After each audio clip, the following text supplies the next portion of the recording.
ప్రాచీన యూదయ భూమిలో యోహాను అనే ప్రత్యేకమైన బాలుడు జన్మించాడు. అతని పుట్టుక ఒక అద్భుతం.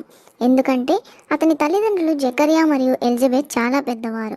వారికి యోహాను జన్మించక ముందు వరకు పిల్లలు లేరు.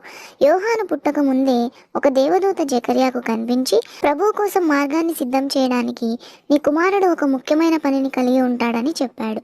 యోహాను పెరిగే కొలది ఇతరులకు భిన్నంగా మారాడు. అతను పట్టణాలకు మరియు నగరాలకు దూరంగా అరణ్యంలో నివసించేవాడు. అతని దుస్తులు ఒంటె వెంట్రుకలతో తయారు చేయబడినవై ఉండేవి మరియు అతను తన నడుము చుట్టూ తోలు దట్టిని ధరించుకునేవాడు. అతని ఆహారం మిడతలు మరియు అడవి తేనె తినేవాడు. ఇది అతనికి ఎడారిలో అలవాటు అయిన ఆహారం. యోహాను అరణ్యంలో ప్రజలకు బోధించడం ప్రారంభించాడు. ఎడారిలో ప్రతిధ్వనించే స్వరాన్ని అతను కలిగి ఉన్నాడు. ప్రజలను వారి పాపాలు ఒప్పుకొని పశ్చాత్తాపడమని బోధించేవాడు మరియు తప్పుడు పనులు చేయకుండా దేవుని వైపు తిరగమని పిలిచేవాడు. మారుమనసు పొందిన వారికి యోర్దాను నదిలో బాప్తిసం ఇచ్చేవాడు. యోహాను బోధ వలన ప్రజలు వారి హృదయాలను జీవితాలను మార్చుకున్నారు. వారందరూ యోహాను గురించి, ఇతనిని మనం ఎన్నడూ చూడలేదే, ఇతనే మెస్సయ్యనా, ఇతనే రక్షకుడా అని మాట్లాడుకునేవారు. అందుకు యోహాను, నేను క్రీస్తును కాను, కానీ ఆయనకు వాగ్దానం చేసిన ప్రకారం నేను ఆయన కోసం మార్గాన్ని సిద్ధం చేయడానికి ఇక్కడ ఉన్నాను అని చెప్పాడు. ఒకరోజు యేసుప్రభువు స్వయంగా యోర్దాను నదికి వచ్చాడు. యోహాను యేసుప్రభువును చూశాడు. అతను మాట్లాడుచున్నది యేసుక్రీస్తు వారితో అని అతనికి తెలుసు. వెంటనే యోహాను యేసువైపు చూచి, ఇదిగో లోక పాపమును మోసుకొని పోవు దేవుని గొర్రెపిల్ల అన్నాడు.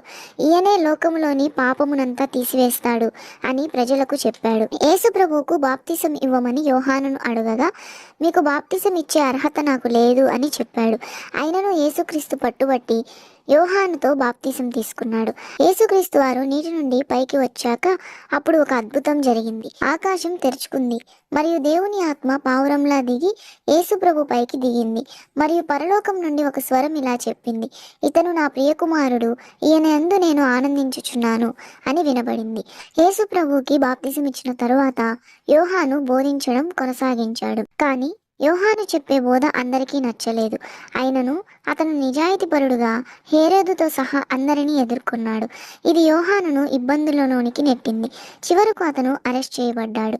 యోహాను జీవితానికి విచారకరమైన ముగింపు ఉంది. హేరోదు యొక్క కుమార్తె అభ్యర్థన మేరకు యోహాను విమర్శలని ఇష్టపడని ఆమె తన తల్లి అయిన హేరోదియాని ఒక కోరిక కోరింది.